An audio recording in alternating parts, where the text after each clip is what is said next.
Assalamualaikum warahmatullahi wabarakatuh. Waalaikumsalam warahmatullahi wabarakatuh. Kami di sini dari kelompok 4. Di sini kami akan menjelaskan pembelajaran terjemah Al-Quran menggunakan metode An-Nasr.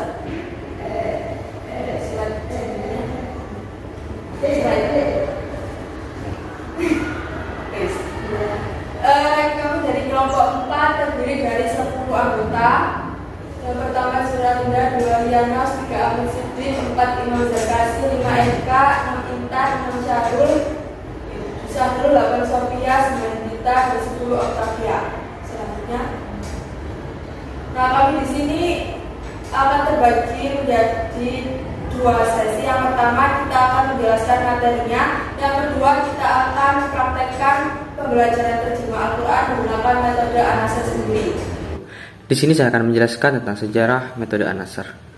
Metode An-Nasr ditemukan oleh Muhammad Taufik. Nah, metode ini memberikan kemudahan bagi orang non-Arab yang bisa menerjemahkan dan memahami makna Al-Quran. Dalam arti kurung, moco Al-Quran angen-angen sak maknane. Metode ini secara praktik dapat diimplementasikan di lembaga pendidikan formal dan non-formal.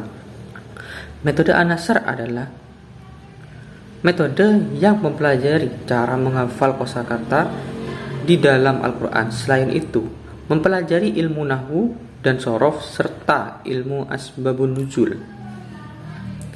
Perjuangan Kiai Taufik dalam mencetuskan metode An-Nasr mulai tahun 1999, hal ini bermula ketika beliau mempunyai keinginan untuk mencari bagaimana cara bisa membaca Al-Quran. Selain itu juga bisa memahami kandungan dalam Al-Quran.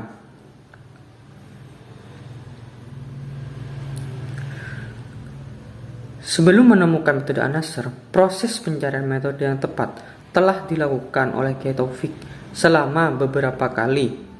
Namun, pada saat dilakukan uji coba metode-metode tersebut belum cukup membantu dengan baik. Hingga akhirnya metode An-Nasr mulai disusun tahun 2005, baru diadakan uji coba kepada 7 anak dengan usia antara 5-16 tahun. Uji coba ini dilakukan pagi dan petang. Hasilnya, setelah 5 tahun, anak-anak sudah bisa menyelesaikan pembelajaran 70 juz dan mampu menerjemah kosakata Al-Quran, ayat Al-Quran, dan menerjemahkan bacaan Al-Quran.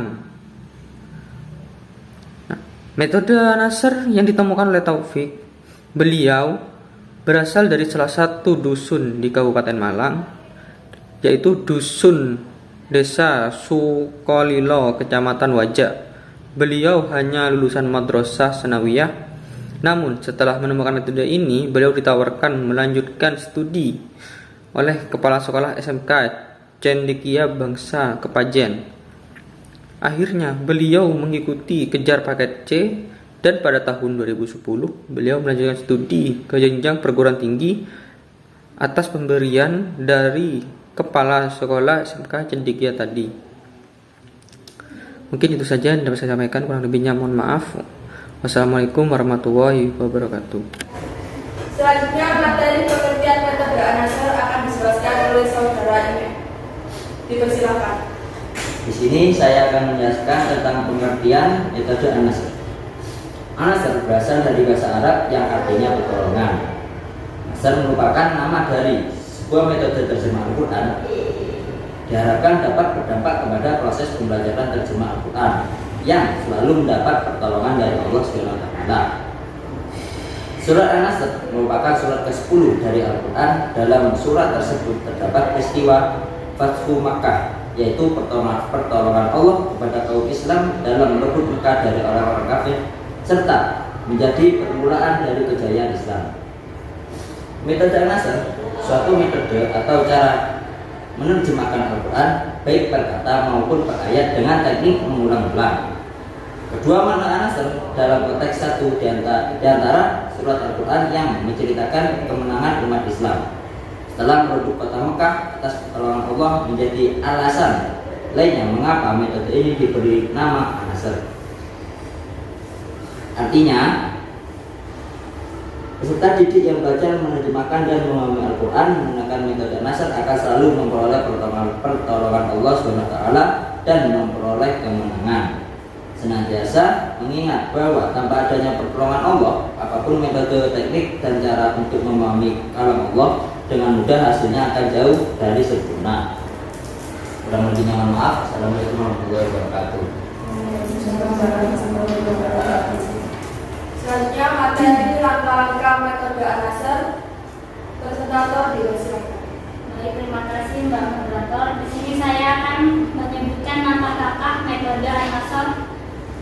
Saya menyebutkan 4, sebagiannya bisa ada di makalah dan di PPT. Yang pertama, guru membacakan ayat yang hendak dihafalkan artinya dan murid menirukan. Lalu yang kedua, hafalan arti dimulai dari Al-Fatihah dan doa dalam sholat. Lalu dilanjutkan surat An-Nas sampai An-Naba. Lalu yang ketiga, apabila surat juz 30 selesai, dilanjutkan juz 9 mulai surat Al-Mulk sampai Al-Mursalam. Lalu yang keempat, hafalan bisa dilakukan secara berkelompok dengan satu guru dengan yang lain. Sekian dari saya kembalikan kepada Mbak Moderator. Baik, terima kasih. Selanjutnya materi mengenai metode An-Nasr dalam menerjemahkan satu ayat langsung. Presentator dipersilakan. Kemudian saya akan menjelaskan metode An-Nasr menerjemahkan satu ayat langsung. Yang pertama yaitu guru berpedoman dengan susunan pada buku panduan guru. Kemudian yang kedua, murid diminta untuk memperhatikan ayat yang akan diterjemahkan dan menyebutkan arti tanpa membaca kalimat Qur'annya. Kemudian yang ketiga, apabila susunan kalimat terjemahan kurang tepat, guru memberitahukan susunan terjemah yang benar, kemudian meminta murid untuk mengulang. Kemudian yang keempat, guru meminta memberi nomor tepat di bawah lafaz dengan nomor urut dari awal ayat sampai akhir. Kemudian yang terakhir, apabila murid mengalami kebingungan, guru menulis ayat tersebut di papan, lalu menyebutkan arti dengan menunjuk kalimat Al-Qur'annya. Yang lebihnya mohon maaf, saya kembalikan kepada moderator. Terima kasih. Selanjutnya materi mengenai metode An-Nasr pola menghafal usia di atas 15 tahun. Presentator dipersilakan. Terima kasih Moderator. Di sini saya akan menjelaskan metode An-Nasr pola menghafal usia di atas 15 tahun. Yaitu polanya 2-1-1. Yang pertama, guru membaca mufradat beserta artinya sekali, lalu dipilihkan santri sebanyak 2 kali. Kemudian cara ini berlaku sampai akhir ayat atau tanda wakaf yang diperbolehkan mengikuti sekitar 5-6 mufradat. Setelah sampai akhir ayat atau tanda wakaf, maka yang pertama tanda tanpa bantuan guru, santri atau murid disuruh mengulang dari awal sampai akhir, masing-masing dibaca 1 kali sampai akhir ayat atau tanda wakaf. Kemudian santri mengulang lagi dari awal sampai akhir, masing-masing mufradat dibaca 1 kali. Sekian dari saya kembalikan kepada moderator. Terima kasih. Selanjutnya materi metode An-Nasr pola menghafal usia 12-15 tahun. Presentator dipersilakan. Baik, terima kasih moderator. Di sini saya Ria Nafs Al-Zakia dengan NIM Airan 17. Di sini saya akan menjelaskan metode An-Nasr dengan pola 3-3-2-1, yaitu untuk usia 12 hingga 15 tahun. Kan sudah diketahui bahwa dalam metode An-Nasr ini terdapat beberapa pola, yaitu sesuai dengan usianya. Usia yang pertama yaitu di atas 15 tahun menggunakan pola 2-1-1. Kemudian usia 12 hingga 15 tahun yaitu menggunakan 3-2-2-1. Dan untuk anak usia 7 hingga 12 tahun yaitu menggunakan pola 4-3-2-1. Di sini saya akan menjelaskan bagian anak usia 12 hingga 15 tahun, yaitu dengan menggunakan pola 3321. Maksudnya menggunakan pola 3321, di sini seorang guru memandu siswa dengan membacakan satu mufrodat beserta artinya, kemudian ditirukan oleh peserta didiknya sebanyak 3 kali. Kemudian yang kedua, peserta didik diperintahkan untuk mengulang lagi mufrodat beserta artinya kembali sebanyak 3 kali. Dan yang ketiga, setelah diulang sebanyak 3 kali, peserta didik mengulang kembali mufrodat tersebut sebanyak 2 kali beserta artinya. Nah, teknik ini dilaksanakan sampai satu ayat atau sampai bertemu dengan tanda waqaf. Dan yang terakhir, peserta didik mengulang dari awal mufrodat yang telah dihafalkan sebanyak 1 kali setiap kata sampai bertemu dengan tanda waqaf. Sekian, terima kasih penjelasan dari saya. Kurang lebihnya mohon maaf, saya kembalikan kepada moderator. Terima kasih. Selanjutnya materi metode analisis pola pembangkit usia 7-12 tahun. Peserta dipersilakan. Baik, terima kasih moderator. Sebelumnya Assalamualaikum warahmatullahi wabarakatuh. Saya Yulita Mufiratullah, nomor induk mahasiswa Kirani 50, akan menjelaskan mengenai metode analisis pola menghafal usia 7-12 tahun. Pada usia 7-12 tahun ini, yaitu dengan menggunakan pola 4-3-2-1. Pada pola 4-3-2-1 ini yang pertama, yaitu adalah guru dan siswa membaca semua ayat yang akan diterjemahkan secara bersamaan. Yang kedua, guru membaca mufrodat beserta artinya sekali dan diikuti siswa sebanyak 4 kali. Yang ketiga, cara ini berlaku sampai akhir ayat atau tanda waqaf yang memperbolehkan untuk berhenti, biasanya sekitar 5-6 mufrodat. Nah, setelah sampai pada akhir ayat atau waqaf, maka langkah selanjutnya yaitu adalah tanpa bantuan guru, siswa itu disuruh untuk mengulang dari awal sampai akhir. Masing-masing ini dibaca 3 kali sampai akhir ayat. Selanjutnya yaitu tanpa bantuan guru, siswa disuruh mengulang dari awal sampai akhir. Masing-masing dibaca 2 kali sampai akhir ayat juga. Dan yang terakhir, tanpa bantuan guru juga, siswa disuruh untuk mengulang dari awal sampai akhir. Masing-masing dibaca 1 kali sampai akhir ayat. Mungkin cukup sekian penjelasan dari saya kembalikan ke moderator. Terima kasih. Selanjutnya materi kelebihan dan kekurangan metode analisis. Fasilitator dipersilakan. Baik, terima kasih moderator. Assalamualaikum warahmatullahi wabarakatuh. Waalaikumsalam warahmatullahi wabarakatuh. Saya berotodidak dengan nomor induk mahasiswa 056. Di sini saya akan menjelaskan mengenai kelebihan dan kekurangan dari metode analisis.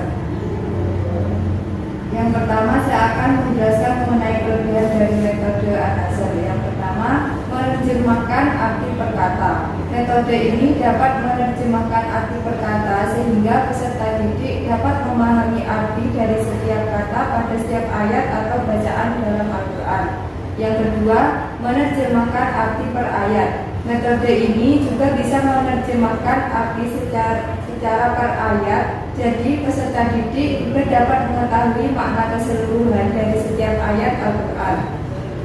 Yang ketiga, menerjemahkan bacaan Al-Quran dari orang yang sedang membaca baik secara langsung maupun melalui audio, membedakan arti kata yang sama pada tempat yang berbeda.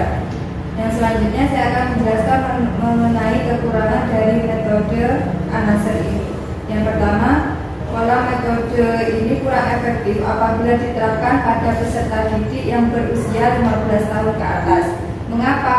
Karena dalam metode analisis ini yang menggunakan usia 15 tahun, daya ingat yang mereka miliki sudah menurun sehingga kurang efektif. Yang kedua, pola yang digunakan kurang relevan apabila diterapkan pada orang dewasa, yaitu dilaksanakan dalam bentuk pembelajaran lingkup pendidikan formal maupun non formal.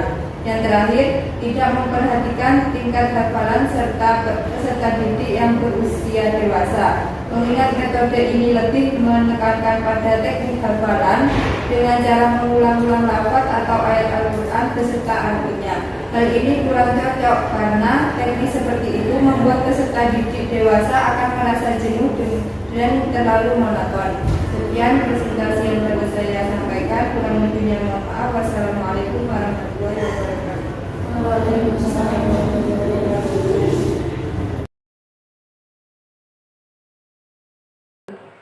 Baik, di sini saya akan menjelaskan metode An-Nasr satu ayat langsung, yaitu artinya kita membaca ayat Al-Quran secara langsung tanpa berpisah-pisah kata dengan pola yang tiga itu. Jadi terjemahnya langsung. Contohnya itu surat An-Nasr. Bismillahirrahmanirrahim. Idza jaa nasrullahi wal fath.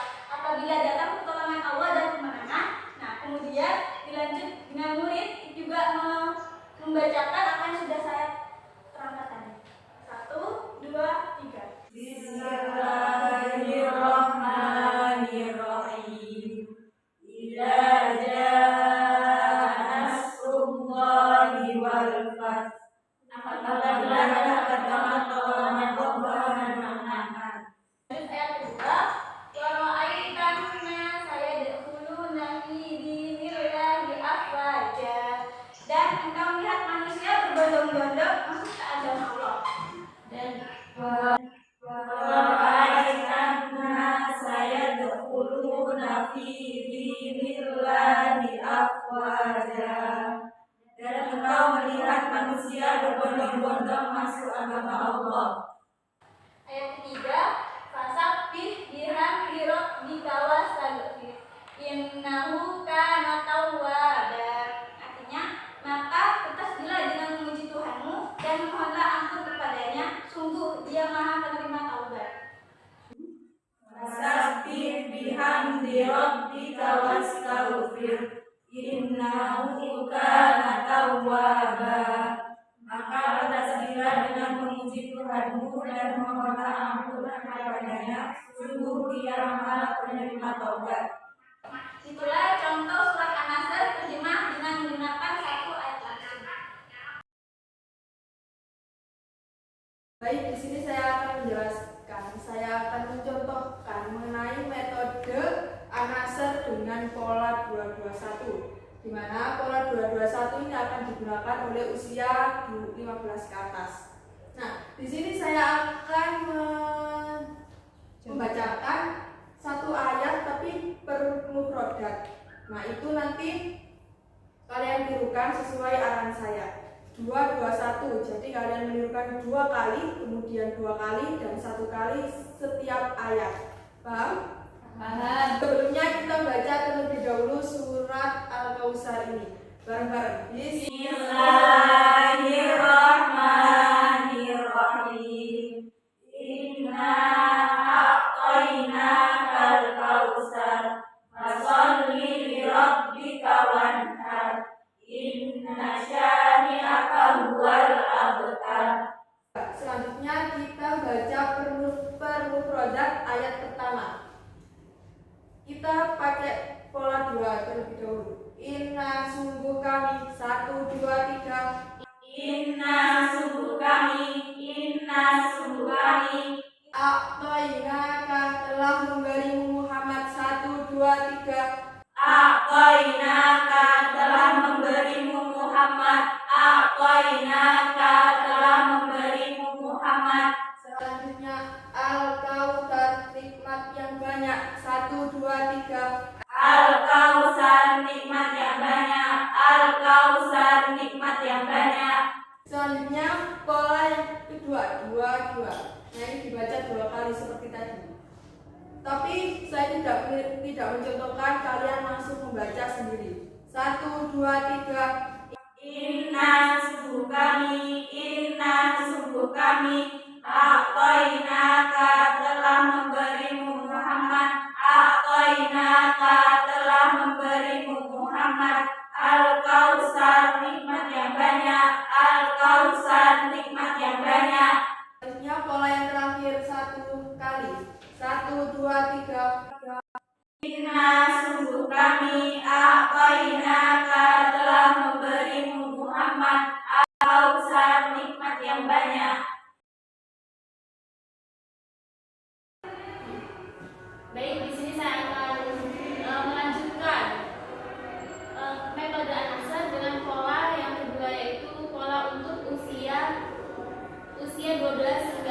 tahun, yaitu dengan menggunakan pola 3, 3, 2, 1. Sama seperti pola yang pertama. Caranya sama, mengulang-ulang, tapi di sini cuma bedanya 3, 3, 2, 1 gitu ya. Sekarang saya di sini memiliki sebuah lafaz Al-Quran. Kalian nanti bisa mengikuti apa yang saya jelaskan, apa yang saya katakan. Yang pertama yaitu Bismillahirrahmanirrahim. Kita tirukan, baca bersama-sama ya. Bismillahirrahmanirrahim. Wal 'ashr innal insana lafi khusr illal ladzina amanu wa 'amilus shalihati wa tawassaw bil haqqi wa tawassaw bis sabr. Baik, karena kita menggunakan pola 3, 3, 2, 1. Yang pertama yaitu 3 kali. Di sini saya akan menirukan terlebih dahulu, kalian lanjut menirukan saya. Bismillahirrahmanirrahim. Wal 'asri demi masa. Wal 'asri demi masa. Wal 'asri demi masa. Wal 'asri demi masa. Inna sesungguhnya. Inna sesungguhnya. Inna sesungguhnya. Inna sesungguhnya. Al-insana manusia. Al-insana manusia. Al-insana manusia. Al-insana manusia. Lafi berada dalam. Lafi berada dalam. Lafi berada dalam. Lafi berada dalam. Khusrin kerugian. Khusrin kerugian. Khusrin kerugian. Khusrin kerugian. Nah, selanjutnya saya tidak memberikan arahan. Kalian bisa membacanya dengan 3 kali. Wal 'asri masa. Wal 'asri demi masa. Wal 'asri demi masa. Inna sesungguhnya. Inna sesungguhnya. Inna sesungguhnya. Al-insana manusia. Al-insana manusia. Al-insana manusia. Lafi berada dalam. Lafi berada dalam. Lafi berada dalam. Khusrin kerugian. Khusrin kerugian. Khusrin kerugian. Kemudian yang kedua, jadi 2 kali. Mengulang mufradat dengan 2 kali. Wal 'asri demi masa. Wal asri demi masa. Inna sesungguhnya. Inna sesungguhnya. Al-insana manusia. Al-insana manusia. Lafi berada dalam. Lafi berada dalam. Khusri kerugian. Khusri kerugian. Yang terakhir 1 kali. Wal asri demi masa. Inna sesungguhnya. Al-insana manusia. Lafi berada dalam. Khusri kerugian. Baik, di sini saya akan menjelaskan metode An-Nasr yang pola ketiga, yaitu untuk anak usia 7 sampai 12 tahun. Metodenya yaitu dengan menggunakan pola 4, 3, 2, 1. Nah, sebelum itu contohnya kita adalah surat Al-Kafirun. Kita baca terlebih dahulu surat Al-Kafirun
Muhammad.